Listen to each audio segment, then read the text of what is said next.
guys, I have a set of ANACS graded coins that I got back. I've got some pennies in here, $50 Franklins. I think I got like 4 or 5 Morgans in here, and a Lincoln. I think that's all of it. No, I even got a nickel in there. So if that's something you're into, stick around and let's go through these. And so, first one, I thought this was gonna be a brown 63. So I got a 55 on it, so that's quite an embarrassment. I have not had many of these Indian head since graded, so my personal experience is not great. So yeah, AU 55, not super good. I didn't want to send it in unless it was a mint state, and clearly it needs to be a lot better for me to be sending it in.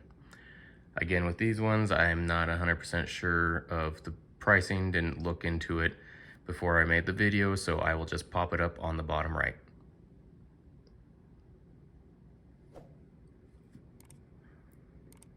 Hoping to make this a somewhat quick video as well. 1955 proof Franklin. I sent this one in because of the toning on it. It was pretty nice. And I did write down that I thought this would be oh yeah, check out that toning. Dang, that's pretty cool. So I'm glad to have this one encapsulated. Sorry, didn't mean to throw out an accent there.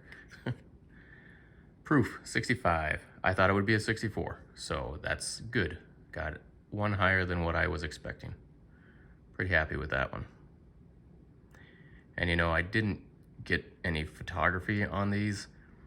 I like ANACS, I like them a lot, but I'm not crazy about their photography, even though it's only like $3 and pcgs is $5.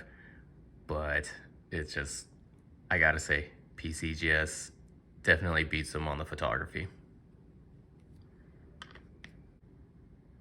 And here is a 1952 Franklin proof. I sent this one in because I was hoping it might be a cameo. Not really. It looks better in person than it does in the video, trust me.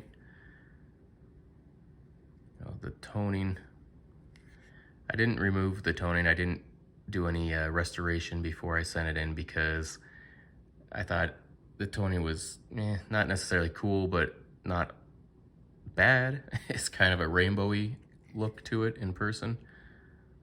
So anyway, I didn't do a grade on this one, and I wanted them to research it because I was hoping it was going to be some kind of variety, but I got a proof 64, and I'm not sure the value.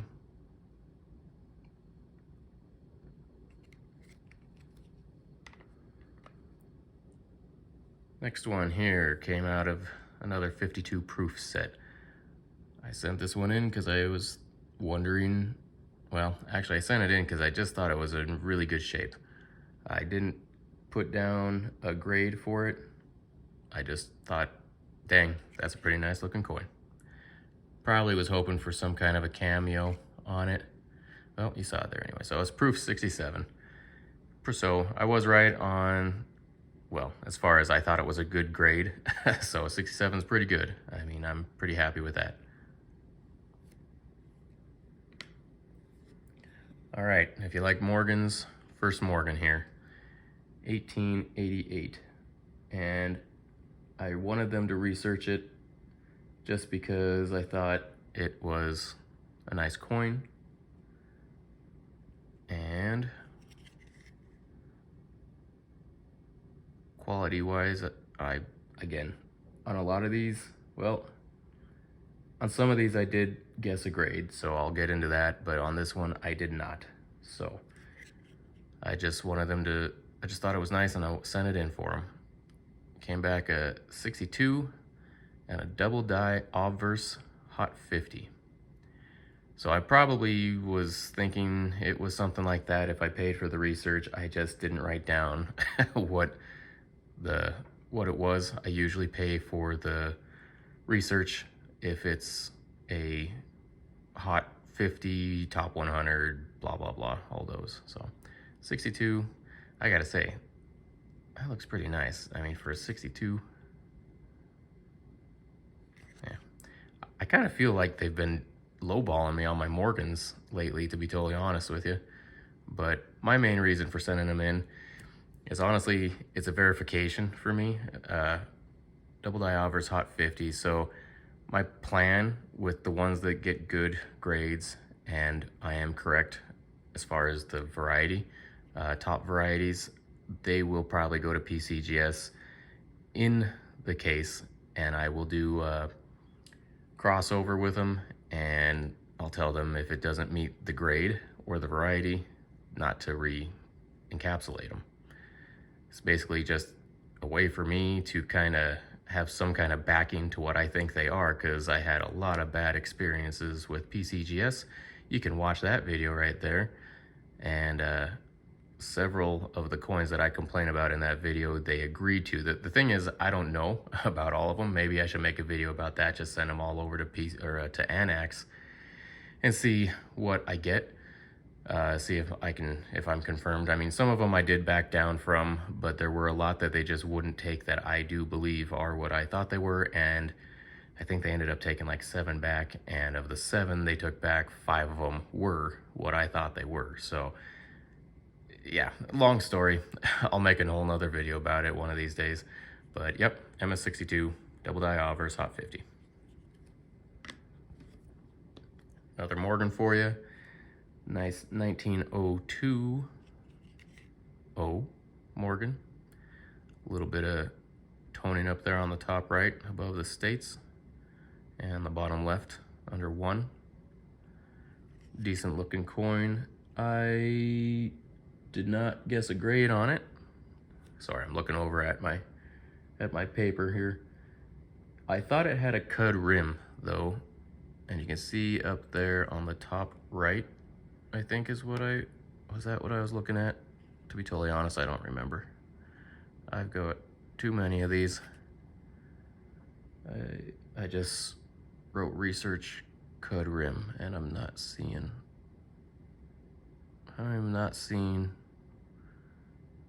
what I thought it was. Yeah, I don't know. Maybe it was that up at the top right there. At any rate, they gave me a MS63 VAM 4B. I did do research on this one, but I did it because I was thinking it was a cud rim. So MS63 got a VAM 4B, which I have no clue what that is. But it's a 63, so it's a nice coin. Another Morgan, 1883.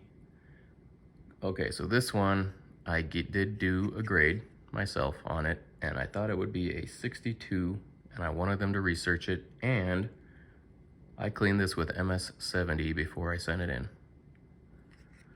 So what did I get? Oh, I can look right there. I bet it has something to do with the dash under the second 8.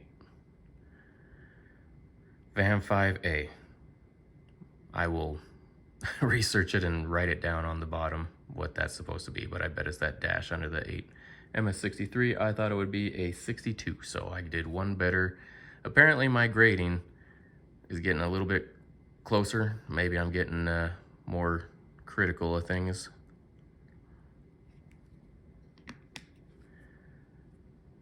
One more Morgan here. It is an 1883 Philly. I gave it a grade myself. I thought it would be a 64 or a 65 if I was lucky. I cleaned it with MS70 beforehand, so what did I get? MS64, VAM 14, not sure what that VAM is, but I did not get a details grade, and that is a pretty coin. I mean, seriously. That's why I was thinking maybe I could get a 65. You see those blemishes on the cheek? Those are just bag marks. Those aren't scratches. There are some scratches on the bottom right there, very light scratches.